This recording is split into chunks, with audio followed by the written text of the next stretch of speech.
Katbalugan. Opo. Kayo po? Basay. Sa? Sa Basay ako. Basi. Ay, Basay! Ano apelyido nyo? Oo, dinadaanan yung sa inyo. Punta dito sa Di, mula Manila. din ka mo Basay, sir? Ay, sorry. Saan kayo sa Basay, sir? Anong lugar sa Basay? Anong barangay? Barangay Pilit. Sir? Barangay Pilit. Ah, hindi ko masyado Barangay Pilit Basi, Samar. Maluwag kasi Malapit lang. Malapit lang kami dito sa Malapit lang kami dito sa Basay. Almost 30 minutes. Takbo ng motor. 3 hours pa sa inyo galing sa amin. Oo, mga ganun. Mahigit pa. So, nandiyan ka ngayon sa Samar. Oo, dito ako sa Basay. Ikaw, saan ka? Nasa Manila ka? Santa Rosa, sir. Santa Rosa, Laguna. Eh, minsan dyan ako sa Bulacan. Santa Maria.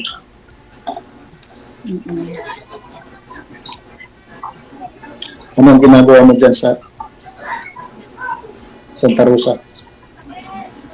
May bahay na ako dito, sir, sa Santa Rosa. Matagal na ako hindi na uwi dun sa Samar. Simula nung mamatay mother ko, hindi na ako umuwi doon. Namatay ang father mo? Mother ko. Mother mo? Ang asawa mo? Nasa Pangasinan. Tagal na kami walay. Sundalo. Na-assign dati yun dyan sa Marabot. Diyan sa Basay Marabot. Tapos sa Basay mismo. 62nd. Kaya pala napadpad Sundalo siya, tapos baka hindi lang ikaw ang asawa. Ay, oo, marami. Meron tagayabong. Pero ako ang kasal.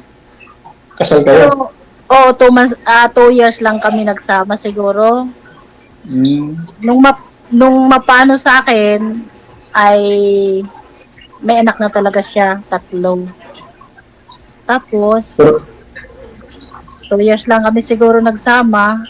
Iwalay na. May asawa na siya. Bago kayo nagsama, may asawa siya. Meron, 3. 3 anak. Ako, pangatlo na rin talaga nung nagsama kami. Wala, ano lang yun, parang siya kasi ang detachment commander sa amin noon. So, parang ano lang, kasi bata pa ako yun, 17 years old. Ilang taon na kayo niwalay? Matagal na, 6 months pa lang yung bunso ko eh. Eh ngayon 30 na yung yung bunso sa kanya. 30 years old? Sir, 30 na ang bunso mo? 30. Ang panganay ko, 30 na rin. Kasi, kung ako nag-asawa, 32 na ang edad ko. Ang mas matanda sa akin, mister ko ng 24 years. Ilang taon ka na? 53 na ako sa December. 53 yun. Oo.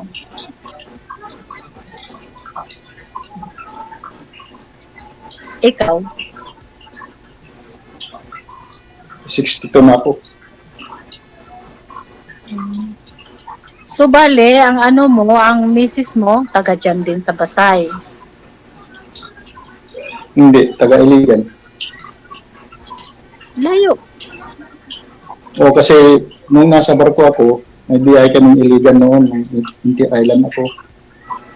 Doon kami nakita sa lugar nila, sa Iligan. Mm, mm, mm. So, ilan na lang?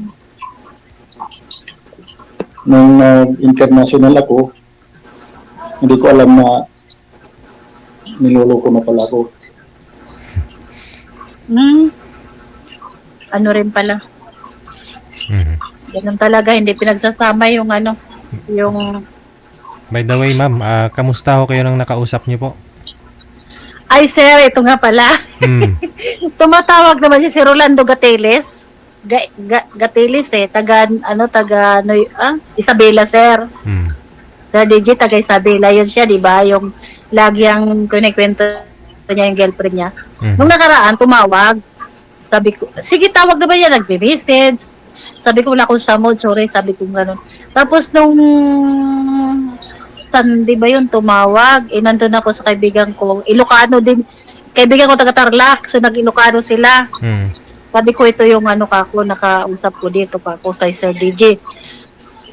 Parang ano nga siya, sir, yung parang hindi mo talaga kasi parang isip bata.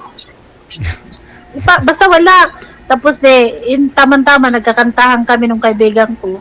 Nagkanta yung kaibigan ko ng Ilocano. Kasi, na para magkaintindihan sila.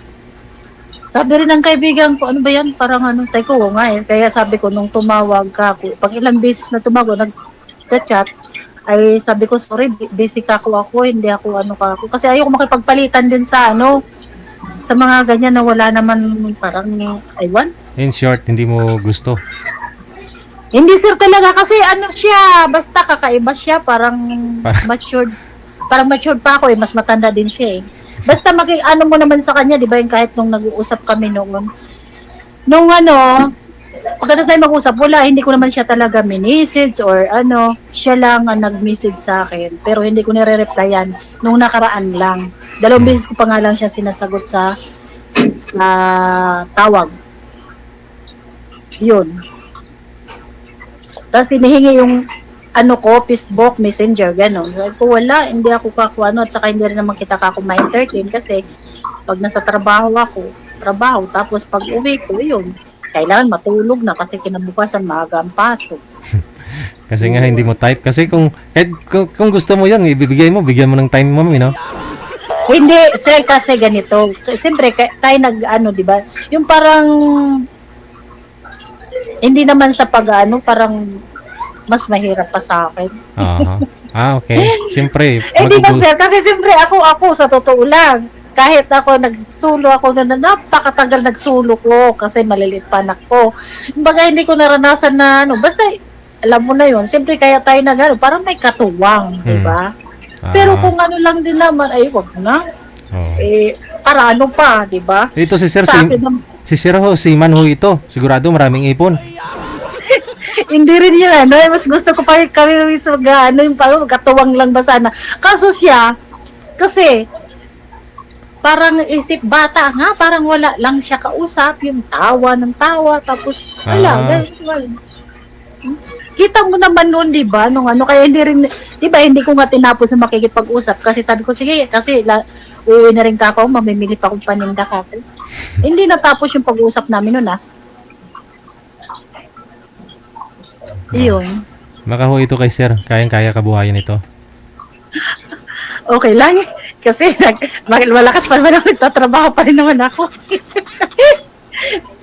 Saka hinihintay ko lang masalin sa akin yung pension.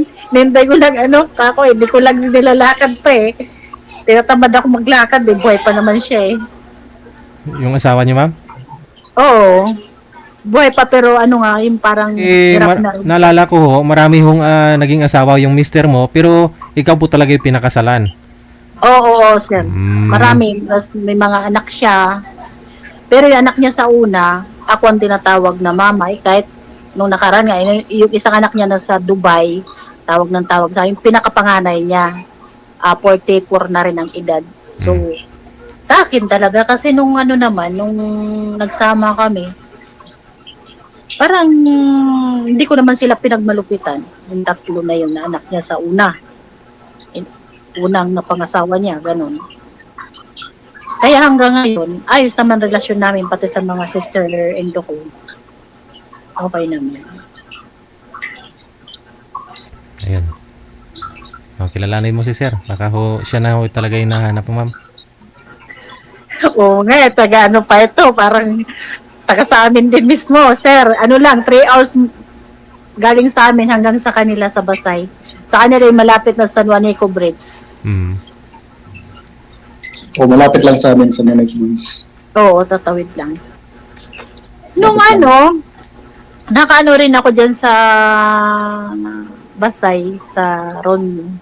Parang nagkaroon ng pandemic, nagkaroon ako ng maliit na negosyo, tindahan. Umuwi ako dyan. Tapos nung okay na, bumalik ako dito.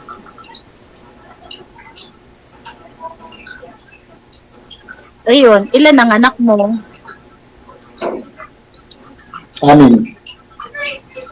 Hmm. 6, tapos siya ngayon, may anak na siya ngayon 2, doon sa sila Ah, sa akin ang kasama. hiwalay lang kayo.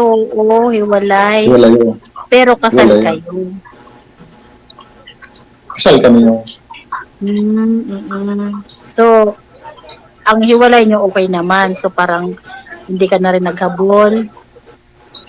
At ganun din siya. wala nang pakialaman mo. Pinabayaan ko na lang siya. Kasi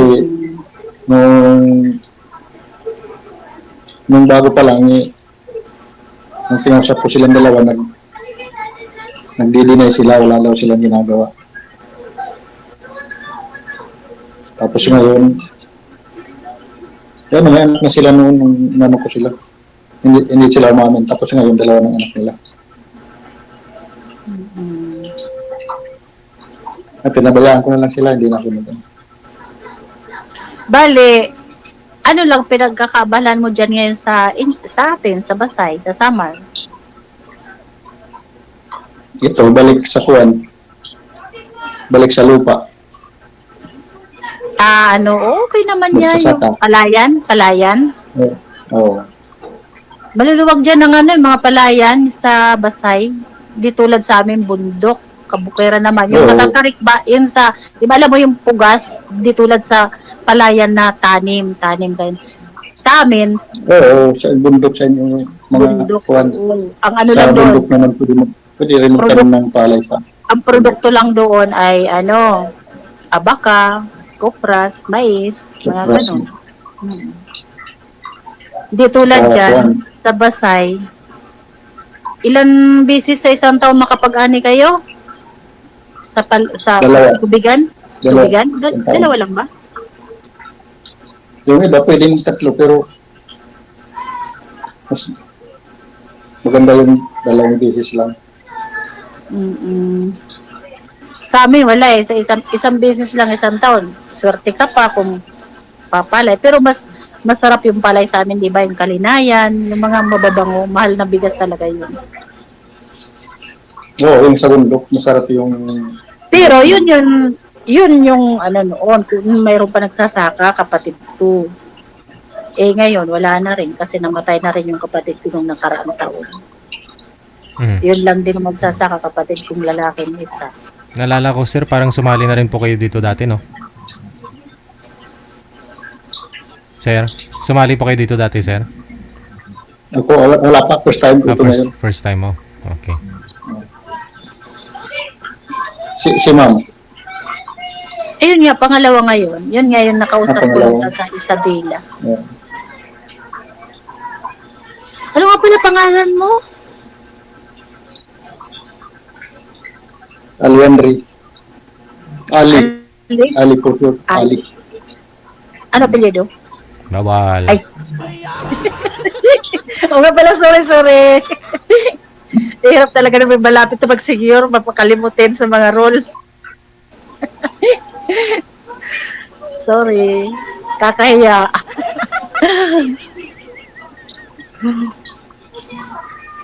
Kahit naman di sabihin, Ha? madali naman makilala. Kahit naman di sabihin, makikilala naman. Oo nga.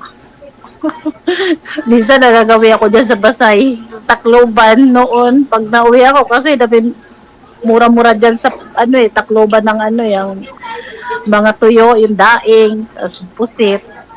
Noon, nagbabiyahe pa ako kasi dinadala ko dito sa Maynila. Nung mura Sa pa. Katbalogan, meron naman dyan mga kuwan eh. Oo, Meron naman sa dyan mga daing Katbalogan. Oo, ngayon sa Katbalogan marami, mura tuwing Sabado, may tabo sila. Yung tinatawag na tabo, palengke, pati sa Gandara. Pero kaso hindi naman na kasi ako nag-uuwi, hindi tulad nung na ano, halos monthly. Namanhid pa ako.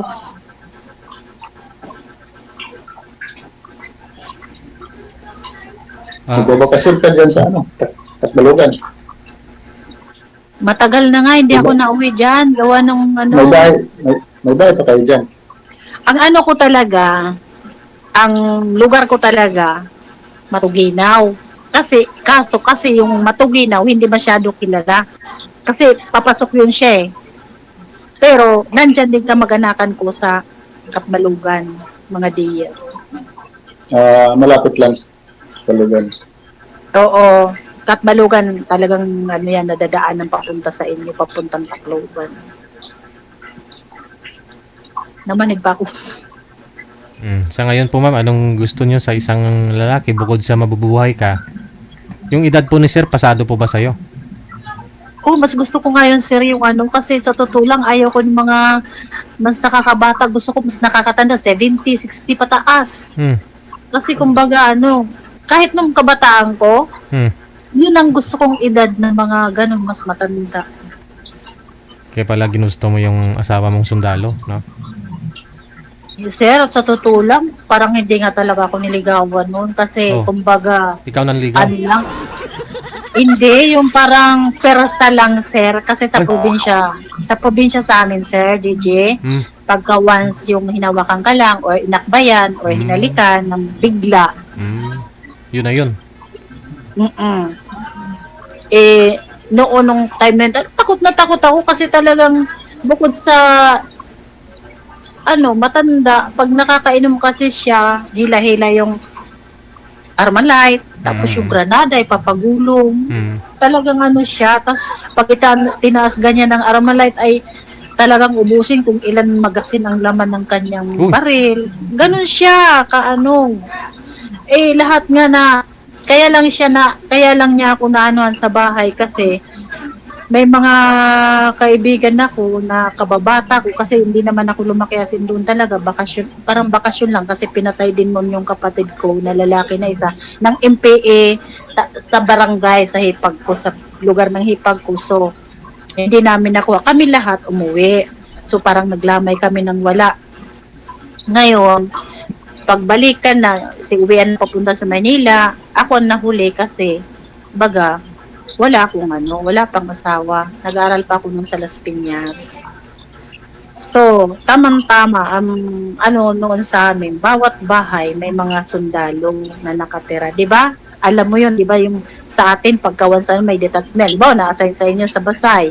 Lahat na bahay yan, kung ilan sila, ay iba-ibang company, titira sa inyo. Ganon. Ganon sa amin nung, kasi sa amin nung critical talaga. Yun. Eh, siya ang naano sa amin, detachment commander. So, parang ligaw-ligaw. Eh ako, natakbo ako lagi pagka once nakita ko na yun. Isang beses, yung mga tatlong kaano ko, babata, nagpunta sa bahay. Kami nagkukwentuhan. Eh, nung makita na papunta yun siya, tumakbo yung mga kaibigan kong lalaki, mga kababata. Ako kayo naiwan. Pagdating talagang inakbay na agad ako, hinalikan, ganyan. Eh, wala kasi mama ko na nagpapaani noon ng pananim. Oh no. Yun na yun. Tapos may mga kasama kapitbahay namin, nakakita, ganito. Umiyak ako ng umiyak nung time na yon. Tapos, sige, sabi niya, ganito, gano'n. Pwede mo ako patayin kasi ganito, gano'n. Inisip ko naman noon, sabi ko, ano kung gagawin ko dito? Hanggat sa hindi na umalis, hindi na nagpunta sa kampo, nasa bahay na lagi, galit na galit ng mama ko. Umalis pa rin ako papuntang Gandara, babalik sana ako Maynila. Hindi na talaga nakaalis kasi talagang bumuntot na ng bumuntot. Yun. Oh, no. Napilitan makisama. Nung nagsama naman kami, hanggat sa buntis ako, may nakabantay sa akin na sundalo, 'di ba? Mayroon pa ng mga sundalong private at saka PFC. 'Yun, 3 sa bahay na hindi ako makaalis. Binabantaan niya. Ay.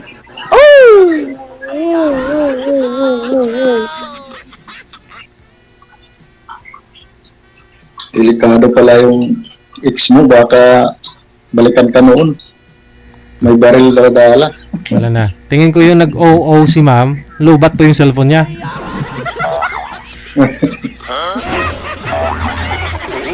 Tingin ko lang ho.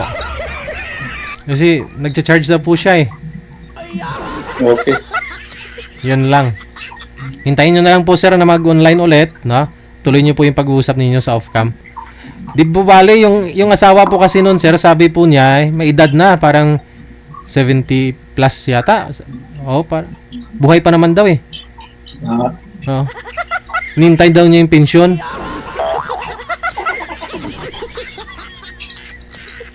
Sige po sir, no? Connected naman na po kayo, tuloy-tuloy lang ang usapan. Maraming salamat. Sige, sir. Wanted, sweetheart. Ikaw ba ay malungkot? Walang makakausap at nag-iisa? May programang para sa'yo. Wanted, sweetheart. Wanted, sweetheart. Byuda, byudo, iniwan, single mom, single dad, single tita, single tito, single lulo, single lula. Basta nasa tamang edad, 18 pataas, pwede kang sumali. Basta walang sabit, walang asawa, walang girlfriend, walang boyfriend, walang ka-LDR. Pwede kang sumali. Sa mga gustong sumali, install lang ng Viber or Emon application sa inyong mga cellphone. Gumawa ng account at kung ready na yung account mo, hanapin ang aming account, Digigel OFW Emotion, sa pamamagitan po ng aming ID na +63 961 3560194. I-PM mo sa amin ang pangalan mo, edad at saka lokasyon para amin po kayong mahanapan ng inyong kalugar, kaedad. At malay mo, siya na ang matagal mong hinihintay. Makakasama sa hirap at ginhawa. Wanted, sweetheart. Wanted, sweetheart. Gabi-gabi mong mapapanood at mapakinggan. Alas 7 hanggang alas 10 ng gabi. Dito lamang sa Gel FM 98.7. Powered by OFW Emotion TV Radio. Wanted, sweetheart. Wanted, sweetheart. Wanted, sweetheart. Paalala, mag-ingat sa mga scammer. Check this out.